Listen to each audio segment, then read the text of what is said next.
비가 세차게 내리는 밤, 한강이 내려다 보이는 고급 주택가의 오래된 저택. 천군제에서는 빗소리가 마치 오래된 상처를 두드리는 북소리처럼 울려 퍼졌다. 창가에 서 있던 서연재 28세이체는 창백한 얼굴로 손을 꼭 맞잡고 있었다. 지암은 이 기울고 채권자들이 그림과 가구를 하나둘 가져가면서 그녀의 삶도 텅 비어갔다. 꿈꾸던 자유, 사랑, 선택의 여유는 이제 먼 이야기가 되었다. 맞은편 긴 흑단 식탁 끝에 선 남자는 강태현이었다. 대한민국 IT와 부동산 업계를 양분하는 재벌 3세, 35세. 까만 머리카락 아래 폭풍 같은 눈빛은 사람을 압도했다. 그는 장갑을 벗지 않은 채 낮고 차가운 목소리로 말했다. 아내가 필요합니다. 연재는 숨을 삼켰다. 심장이 쿵쾅거렸다. 당신은 지금 파산과 사회적 망신 직전입니다. 저는 그 모든 것을 막아줄 수 있습니다. 제 성을 쓰고 제 저택을 관리하고 경제적 안정을 누리십시오. 대신 요구하는 건 단 2가지. 침묵과 필요한 행사에 동행하는 것뿐입니다. 그의 말은 계약서처럼 날카로웠다. 연재는 떨리는 목소리로 물었다. 그 외는요? 부부로서의 일상은? 태연의 턱선이 굳어졌다. 근육이 미세하게 꿈틀거렸다. 절대 당신을 건드리지 않겠습니다. 별도의 방, 별도의 삶.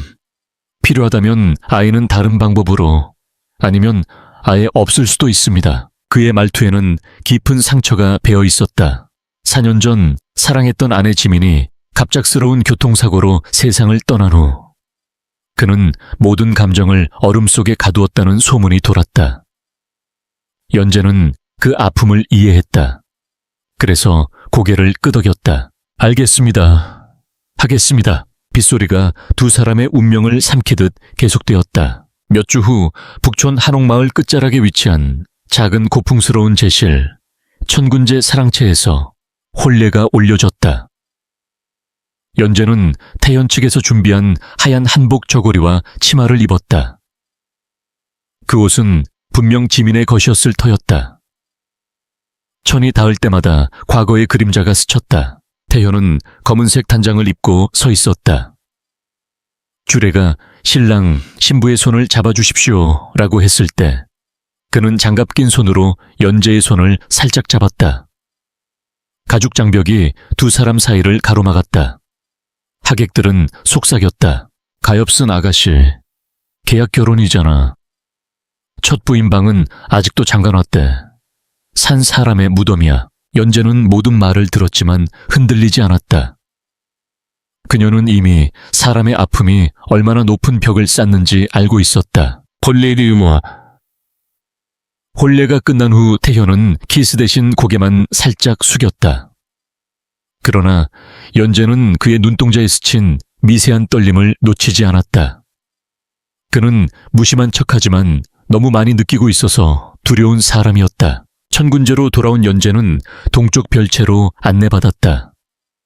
집사 할머니인 박 여사가 말했다. 이쪽은 아침 햇살이 제일 먼저 들어와요. 창밖에는 황량한 후원과 오래된 소나무가 보였다. 연재는 깨달았다. 이 결혼은 아름다운 감옥이었고 그녀는 이제 그 안에 유령이 될 터였다. 시간이 흘렀다. 연재는 텅 빈 복도를 걸으며 저택을 탐험했다. 고서가 가득한 서재, 먼지 쌓인 가야금이 놓인 음악실, 그리고 완전히 방치된 지민정원.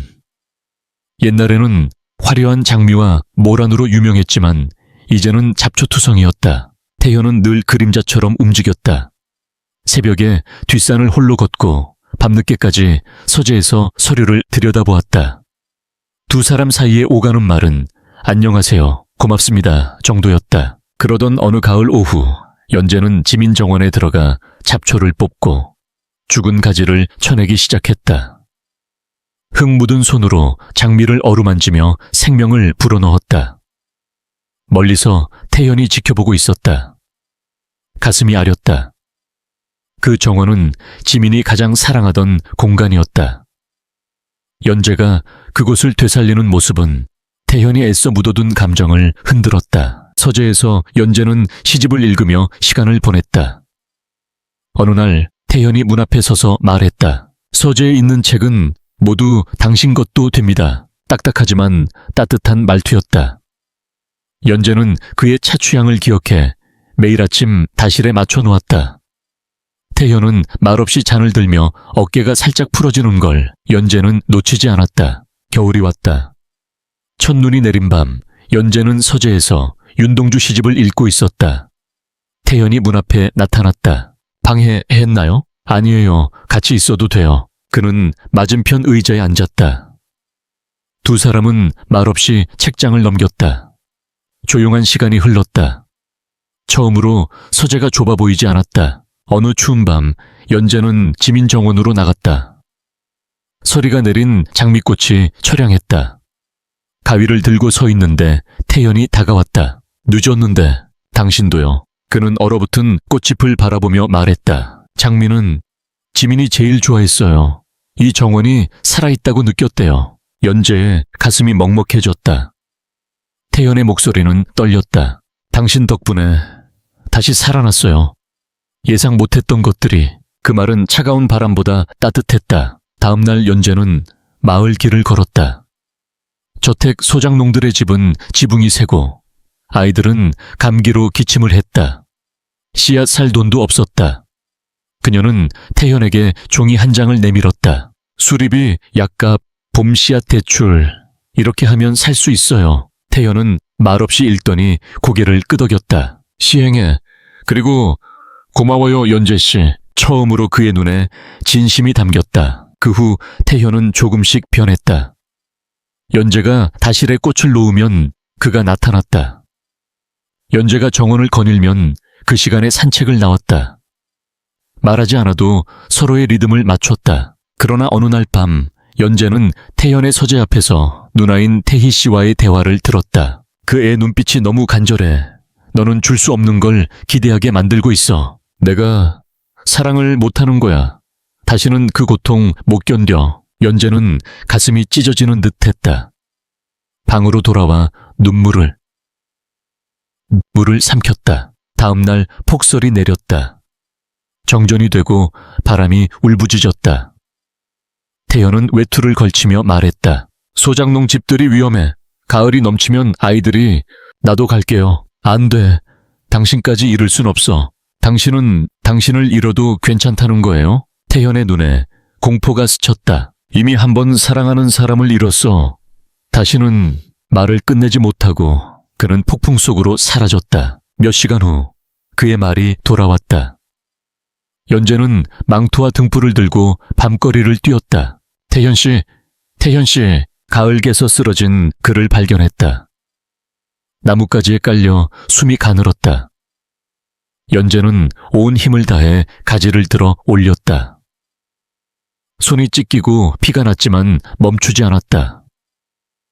그를 헌초가로 끌고 가 불을 피우고 밤새 간호했다. 새벽녘 태현이 눈을 떴다. 연재, 가지마. 그녀는 그의 손을 자신의 가슴에 올렸다. 여기 있어요.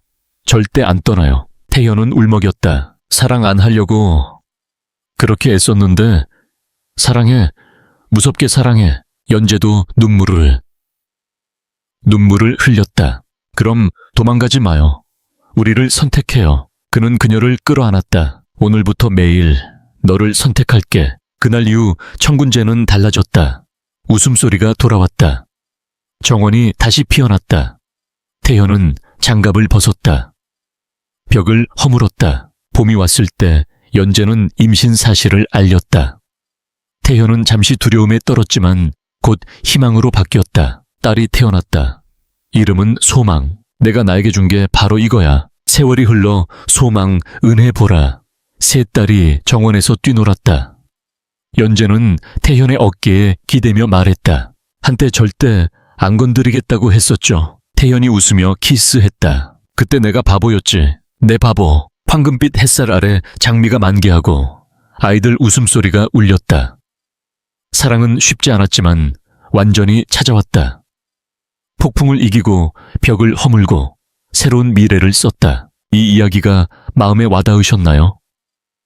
서연재와 강태현이 서로를 구원하며 만든 이 행복이 진짜로 느껴지시나요? 삶의 교훈, 가장 깊은 상처를 가진 사람일수록 사랑을 가장 두려워하지만 진심과 인내, 그리고 용기가 있다면 그 벽은 무너질 수 있습니다. 때로는 우리가 누군가를 구하는 것이 아니라 누군가에게 구원받는다는 사실을 깨닫는 순간이 진정한 치유입니다. 사랑은 완벽한 사람이 아니라 서로의 불완전함을 끌어안는 용기에서 시작됩니다. 이 감동적인 이야기를 끝까지 함께 해주셔서 감사합니다. 이런 따뜻하고 깊은 이야기를 더 원하시면 아래 100을 댓글로 남겨주세요. 그리고 지금 이 이야기를 보고 계신 나라는 어디인가요? 댓글로 알려주시면 제가 직접 인사드릴게요. 가족, 사랑, 희망을 느끼셨다면 이 영상을 공유해주세요. 누군가에게 오늘도 작은 빛이 되어줄 수 있습니다. 구독과 좋아요, 알림 설정까지 부탁드려요. 다음 이야기에서 또 만나요. 감사합니다.